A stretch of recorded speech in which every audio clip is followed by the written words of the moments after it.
Les apprentis chefs, bonjour, j'espère que vous allez bien et comme d'habitude que vous avez très faim. Il y a un petit bout de temps que je voulais faire cette vidéo, ça y est, je me suis motivé, c'est aujourd'hui. On va faire une tarte, mais pas n'importe quelle tarte, on va faire une tarte végétale, c'est-à-dire sans œufs, sans beurre et sans crème entière. Et on va faire une tarte au chocolat, vous allez voir, vraiment très gourmande et vous serez, mais alors c'est sûr et certain, surpris par le goût parce que le premier bluffé, ça a été moi quand j'ai fait ma semaine végane. Donc voilà, je vous donne ma recette et c'est franchement une grande régalade. Tarte au chocolat version végétale et pour être un petit peu plus précis, ça va être une tarte chocolat amande coco. Allez, c'est parti, je ne parle pas plus longtemps, on commence tout de suite.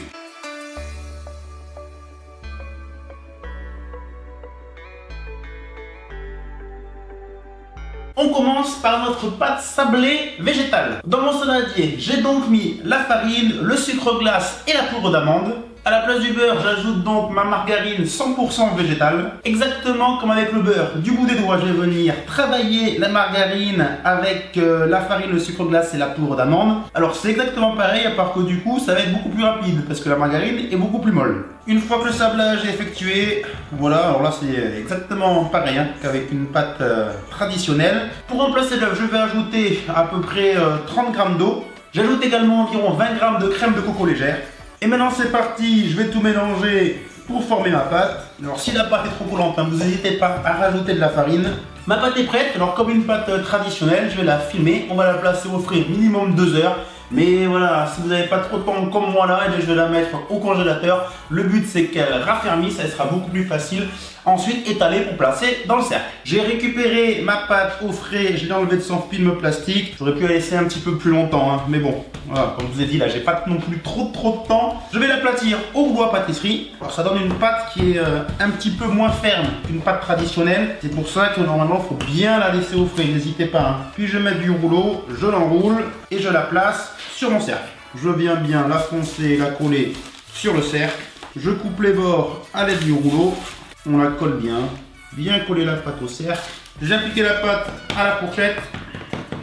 J'ai préchauffé le four à 170 degrés et allez, c'est parti, cuisson traditionnelle comme une pâte classique. Juste là, il y aura un petit peu moins de coloration. Comme il n'y a pas l'œuf, la pâte va rester un petit peu plus blanche. Mais ça, j'ai une astuce et je vous le montre juste avant la fin de la cuisson. Allez, au four et on va surveiller. Comme d'habitude, que ça ne gonfle pas. Et il peut arriver que les bords s'affaissent un peu, mais voilà, on surveille et si besoin, on rectifie pendant la cuisson. La pâte est en cuisson là depuis à peu près 25 minutes, une demi-heure. La petite astuce pour bien la colorer, ça va être de la badigeonner légèrement de crème de coco.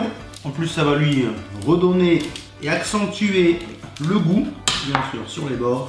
Et ça repart au four pour finir la cuisson. Voilà, je viens de récupérer ma pâte qui est cuite du four. Elle a plutôt bien coloré, c'est pas mal, mais en tout cas l'odeur, ça y est, c'est sûr là, elle est vraiment cuite. On va passer donc à la garniture et on va faire une ganache au chocolat végétal. Au niveau du chocolat, j'ai pris du chocolat noir avec des petits éclats d'amande. Et pour la crème, je prends de la crème de coco légère. Même système, 300 g de chocolat noir, 300 g de crème de coco légère. Alors je vais faire chauffer la crème de coco et quand ma crème est bien chaude, je la verse en 3 fois sous le chocolat noir en remuant bien avec la maryse entre chaque ajout pour faire bien fondre le chocolat.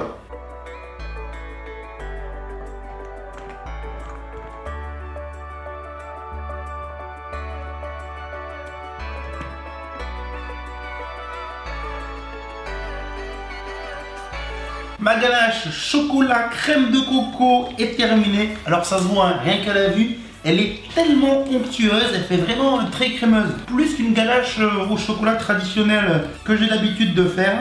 Et c'est pour ça que je la trouve vraiment tellement bonne. Il me reste à verser ma ganache dans mon fond de tarte. Je remplis bien mon fond de tarte. Ah, je me répète, mais cette ganache tellement onctueuse, voilà, bien remplie. Je vais pas résister longtemps, on va quand même goûter. Ah oui.